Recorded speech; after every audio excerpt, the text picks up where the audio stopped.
इनके लबे रंगी की निछावर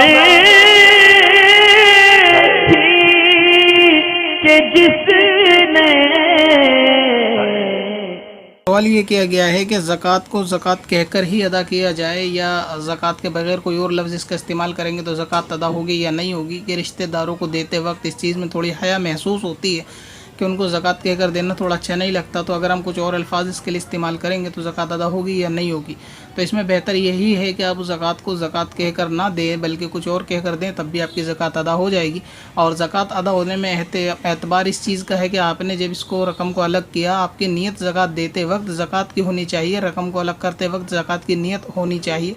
इस नीयत का आपकी जो है एतबार है। अब अगर इस चीज़ को आप तोहफ़ा कहकर या ईदी कहकर भी किसी को गिफ्ट कहकर दे देंगे तो इस सूरत में आपकी ज़कात अदा हो जाएगी।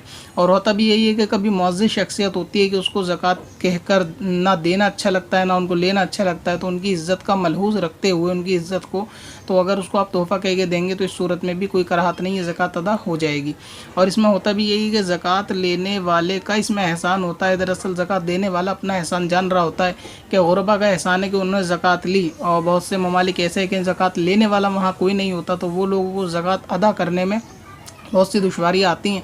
लिहाजा अगर अमीरों की ज़कात गरीबों ने ली तो एहसान उनका है कि जिन्होंने ली उनके लेने की वजह से इनका फ़र्ज़ अदा हुआ कि इनकी ज़कात अदा हो पाए। इसी तरह किसी को कुछ देते वक्त, तहाइफ़ वगैरह देते वक्त एहसान उस लेने वाले का होता है कि उसने कबूल किया तब जाके आपका तोहफ़ा कबूल हुआ, ना कि देने वाला मगर अपना एहसान जानता है कि मैंने फ़लाँ कोई शख्स को या ये तोहफ़ा दिया, तो एहसान लेने वाले का। इसलिए अगर ज़कात आपकी उसने ले ली तो इस सूरत में वही शख्स ज़्यादा बेहतर है, तो उसकी इज़्ज़त को मलूज़ रखते हुए आप उसको तोहफ़ा कह दें। दूसरी इसमें अहम चीज़ ये भी है कि अगर आप किसी को ज़कात देते हैं तो तोहफ़ा कहकर या ईदी कहकर तो दे ही सकते हैं, साथ में अगर आप उसको लफ्ज़ ज़कात कहने से ये चीज़ महसूस करेंगे कि उसकी जो है शर्म हया आएगी, तो फिर तो बेहतर ये है कि आप ज़कात कहें।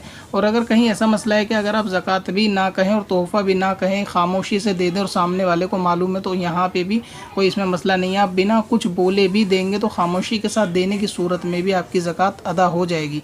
और ज़कात ऐसा नहीं है कि कोई शख्स सामने वाला अगर गरीब है तो उसको इस निगाह से देखा जाए कि वो ज़कात खाता है। दरअसल ज़कात आपके हाथ में ज़कात है, जब तक ये आपके हक़ में है तब तक ज़कात है। जब ये सामने वाले के हाथ में चली जाती है तो फिर ये ज़कात नहीं रहती बल्कि ये तोहफ़ा हो जाती है। इसको मिसाल से इस तरह समझें कि जैसे जो हड्डी वगैरह होती है गोश्त की, जब आप उसको खाते हैं और गोश्त खाने के बाद जो हड्डी बचती है, आप जब उसको बिस्मिल्लाह शरीफ पढ़ के दस्तरखान पे रखते हैं तो वो जिन्नों के लिए खाना होता है। तो अब ये हमारी नज़र में हड्डी है लेकिन ये वापस उनके लिए वैसे ही माल हो जाता है, खाने का बहुत फ़ायदेमंद हो जाता है कि जिस तरह हमारे हाथ में था। तो जो चीज़ हमारी नज़र में दिख रही है कि ये ज़कात है, ये हमारे देते वक्त ज़कात है, उसके लेने के बाद ये तोहफ़ा हो जाती है, तो उसके हक़ में फिर वो ज़कात नहीं है। लिहाजा फिर भी इस चीज़ का ख्याल रखें कि आप उसको तोहफ़ा कह कर दें या फिर कुछ भी ना कहें, उसको खामोशी के साथ ले जाके रकम दे दें और वो बंदा रिसीव कर ले, तो ये भी आपकी ज़कात अदा होने के लिए काफ़ी। पत्थर में हसन लाले पुरनवार